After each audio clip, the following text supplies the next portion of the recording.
Bueno, vamos a empezar nuevamente con las preguntas y respuestas a un programa que ha sido polémico. Acá, empecemos con una declaración. Yo soy argentino y me siento iberoamericano. Creo en el pensamiento tradicional basado en Dios, la patria y la familia. Si algunos no comparten esto o no están de acuerdo o les parece una exageración, el escritorio del coronel no es un programa para ustedes. No tengo problema que lo escuchen. Tampoco en leer sus críticas, pero tengan en cuenta esto. Reitero, argentino iberoamericano, ferviente sostenedor de Dios, de la patria y la familia. Muchas gracias. Bueno, vamos a la primera pregunta de Juan de Bamondes. Claro, él se asombra, nos asombramos todos, de tal cantidad de cosas que están sucediendo, y si la sociedad está en shock, especialmente la sociedad estadounidense. Sí, Juan, obviamente, estamos en shock por una sucesión de acontecimientos, lo hemos mencionado, la pandemia, la carestía, la inflación, en este momento la guerra no declarada entre Estados Unidos, la OTAN y Rusia, y uno ve que este shock va no solamente, no disminuye, cada día se le da una vuelta de tuerca. Es obvio que las élites, los medios de comunicación que ellos controlan, que son precisamente la inmensa mayoría, están haciendo todo lo posible para que nosotros no solamente estemos en un estado de shock, estemos en un estado de miedo, de temor, de vergüenza, y eso de alguna manera inhibe nuestras decisiones. Yo por eso lo digo siempre, lo dice Marcelo, lo dice Ivonne, lo dicen otros panelistas de Humo y Espejos, tenemos que ganar nuestra libertad, tenemos que abandonar el miedo, porque justamente ellos quieren, con esto me refiero a las élites, que nosotros estemos inmovilizados, que estemos adentro de nuestras jaulas, de nuestras casas, que no viajemos, que no debatamos, que no expresemos nuestra opinión. Bueno, entonces hay que superar ese miedo. Por supuesto, no es sencillo, no es fácil, son muchas las cosas que están pasando, pero tenemos que hacer un ayer de contra, tenemos que levantarnos, tenemos que fortificar nuestra voluntad, porque ahí radica justamente el objetivo que ellos quieren, el mantenernos atados, el mantenerlos temerosos, el mantenernos dentro del rebaño. Bueno, vamos a una pregunta muy interesante de Jacqueline Rodríguez, que ella sostiene, y yo comparto, que por qué no hay mujeres que produzcan hechos de violencia tan desgarradores como estos tiroteos masivos. Bueno, esto es una constante en la historia. Si uno va a la Biblia, a las grandes épicas, como puede ser la canción de Rolando, la propia Ilíada, la Odisea, está claro que hay una metafísica de los sexos, hay una división clara de las tareas. Es decir, por un lado, a los hombres les gusta combatir, les gusta pelear, y a las mujeres les gustan los hombres que combaten. Esto ha sido así a lo largo de toda la historia. Lamentablemente, en los últimos años, la revolución cultural nos quiere hacer ver que no, que hay una igualdad absoluta, total de los sexos, que no hay mayores distinciones, y esto no es así. Obviamente que esto tiene, como todas las diferencias que hay entre los sexos, tiene manifestaciones buenas y tiene manifestaciones malas. Está claro que a lo largo de toda la historia de la humanidad, el hombre, el varón, ha tendido, y a veces lo ha logrado, a proteger a la mujer. La más clara expresión y más alta ha sido la caballería medieval, donde el caballero andante tenía su dama y su código de conducta era la protección de los débiles. Esa es la parte buena. Por supuesto, esto ha degenerado, como muchas cosas de la sociedad moderna, a lo que son hoy estos asesinos seriales, que como bien dice Jacqueline, son hombres, y que han transformado esa natural agresividad que tiene el varón en una cosa enferma, en una cosa psicopática que se manifiesta en estos ataques masivos contra inocentes, contra cualquiera y demás. Bueno, pero es verdad, hay una diferencia en el uso de la violencia entre el hombre y la mujer. A veces se manifiesta bien, a veces se manifiesta mal, pero esas son las realidades de la cuestión humana. Como lo dicen algunos autores, la mujer discute cuando se enoja, el hombre tiende a golpear cuando se enoja, ¿no? Lo cual no está ni bien ni mal. Lo que está mal es cuando esas cosas se salen de control y el hombre o la mujer pierden su señorío interior, es decir, pierden el dominio de sus pasiones, pierden el dominio de sus actos. Para eso existe la educación, para eso existen los códigos sociales. Y reitero, hubo épocas en la humanidad donde los varones no solamente se les enseñaba a usar la violencia, se les enseñaba a controlar esa violencia y que solamente fuera usada en forma legítima. Lamentablemente, hoy vivimos en una sociedad donde los medios de destrucción, las armas, se han avanzado y han llegado a límites excepcionales, pero no así la educación. Es decir, hoy prácticamente, excepto aquel que practique las artes marciales o que concurra a alguna escuela muy especial, no se le enseña ni al varón ni a la mujer a manejar sus impulsos. Todo lo contrario, lo que está de moda es la espontaneidad. Tú tienes que hacer lo que sientes, como te viene en gana. Bueno, están los resultados a la vista. Y sí, Jacqueline, lamentablemente los hombres son mayoría en los actos violentos, lo que no significa que una mujer no pueda ejercer violencia. Por supuesto que lo hace. Lo hacen en forma diferente, a través de usos más sutiles, como la palabra, como el engaño. Pero bueno, es un tema muy interesante. Muchas gracias por tu pregunta. Acá es igual la que hace una pregunta muy interesante, que no tengo una respuesta clara, que es la siguiente. Ella sostiene, yo comparto, que los Estados Unidos está dando muestras de signos de una gran decadencia social y cultural, no me cabe duda de eso. Y por otro lado, plantea una duda, que yo también la tengo, que por qué esa violencia, que también existe, pero que tiene otra manifestación en países como México, como Colombia, ¿cuál es la diferencia? Bueno, para mi criterio, la diferencia está en un trasfondo religioso.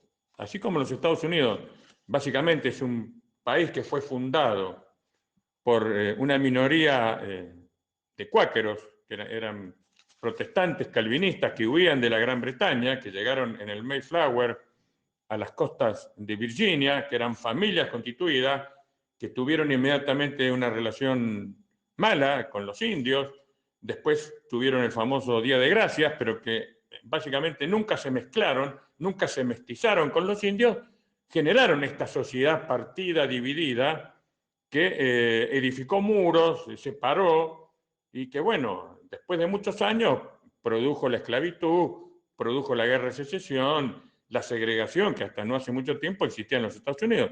Por el contrario, los países que fueron colonizados, ya sea por España o Portugal, inmediatamente se mestizaron, no solamente porque el catolicismo en ese sentido era una religión de manga ancha o más tolerante que el calvinismo protestante, sino porque a las Américas no vinieron familias, vinieron conquistadores españoles, hombres rudos, sencillos, con poca ilustración, que inmediatamente se acerenciaron con las mujeres, las indias del lugar. El caso más famoso es Malinche, aquella que lo va a aceptar a Hernán Cortés, va a terminar siendo su mujer. Bueno, eso, contado así, en forma un poco idílica, romántica, es lo que llega hasta nuestros días. Es decir, por ejemplo, un país como la Argentina, un país como Brasil, que son los que más conozco, no hay prácticamente diferencias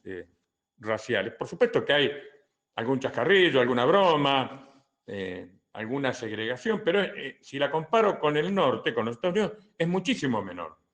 Es decir, acá hemos aprendido desde muy jóvenes, me refiero a nuestros países, a convivir con la diferencia, a convivir con el distinto, a convivir con personas de otra raza. Es más, es muy difícil hoy decir en la Argentina o en Brasil quién es blanco, quién es moreno, quién es negro, quién es mestizo, quién es un sambo, porque hay realmente una mixtura, ha habido todo un proceso de mestizaje y eso yo lo veo como muy positivo, porque más allá de los defectos que los tenemos y que no son precisamente pocos, a lo largo de los siglos vemos que este producto es algo por lo menos más aceptable, menos malo que ese rigor, que esa dureza que se observa en los pueblos calvinistas del norte.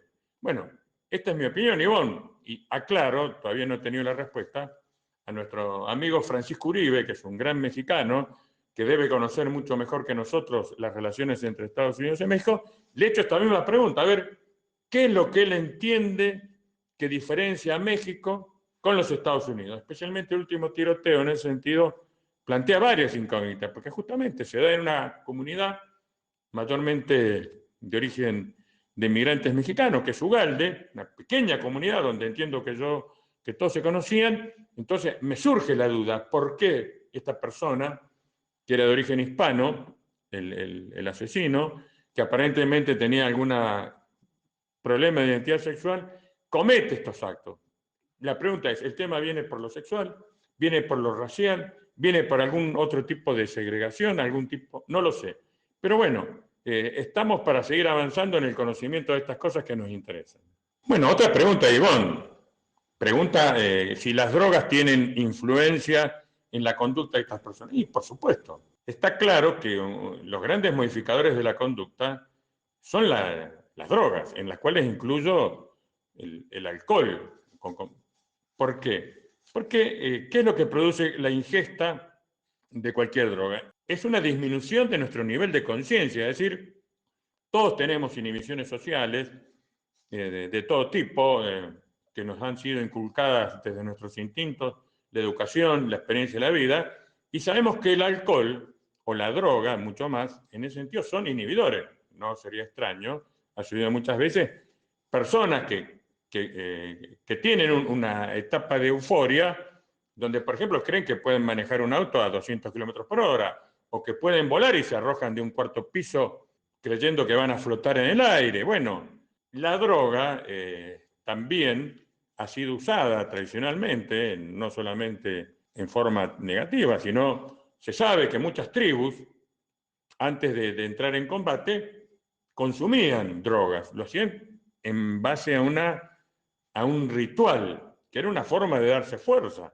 También sabemos, por ejemplo, antes del famoso desembarco de Galípoli, los australianos, los neozelandeses bebían, les daban sus superiores bebida fuerte a los efectos de darse ánimo y de enfrentar eso, que era un desembarco en una playa donde muchos iban a morir. Es decir, siempre ha habido una relación entre los estimulantes, de ahí su nombre, y el ejercicio ya sea legítimo o ilegítimo de la fuerza y de la violencia.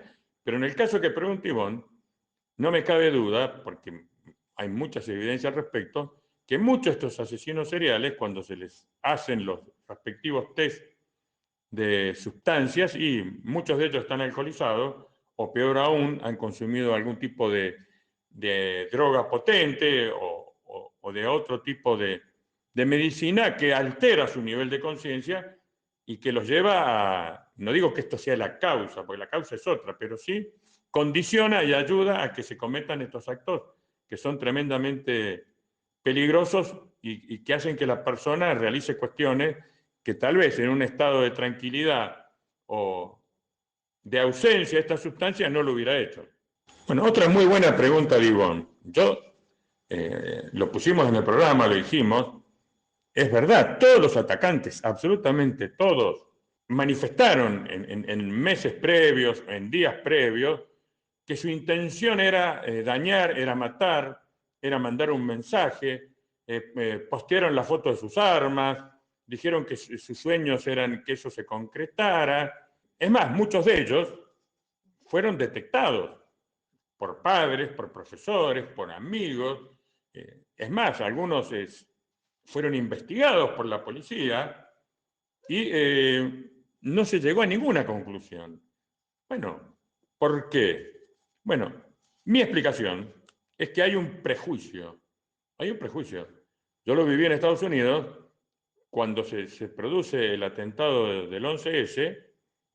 El FBI obviamente se dio cuenta, no había que ser un genio de la estrategia criminal, que la masa de los terroristas eran jóvenes, de varones, de origen árabe, islámicos, y que provenían básicamente de un país, que era Arabia Saudita, otra minoría de Pakistán y algunos otros pequeños países. Bueno, hubo una directiva nacional de los Estados Unidos donde se prohibía lo que ellos denominaban el profiling, es decir, no investigar, es decir, no caer en este prejuicio a hombres jóvenes que vinieran de esos países, sino que había que investigar a todos. Bueno, no, una tontería. Yo me acuerdo en un aeropuerto que me tocó ver una situación ridícula, donde una pobre anciana no pasaba por el detector de metales, vaya a saber, tendría una placa de metal en su cadera, en alguna parte de su cuerpo, y los agentes de seguridad se volvían locos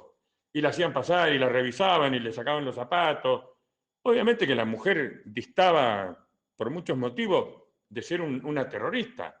Sin embargo, los terroristas que cometieron el famoso atentado del 11 de septiembre, y pese a que estaba en las listas de sospechosos, varios de ellos del FBI, pasaron tranquilamente los controles de seguridad de los distintos aeropuertos, algunos de ellos aeropuertos muy concurridos y muy sofisticados de los Estados Unidos, porque el principal error que cometen estas sociedades es endiosar a la libertad y creer que en nombre de ella se puede hacer cualquier cosa. No.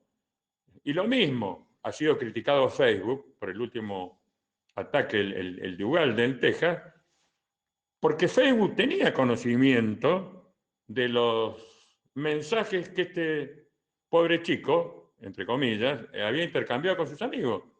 Y sin embargo, no avisó, no dijo nada.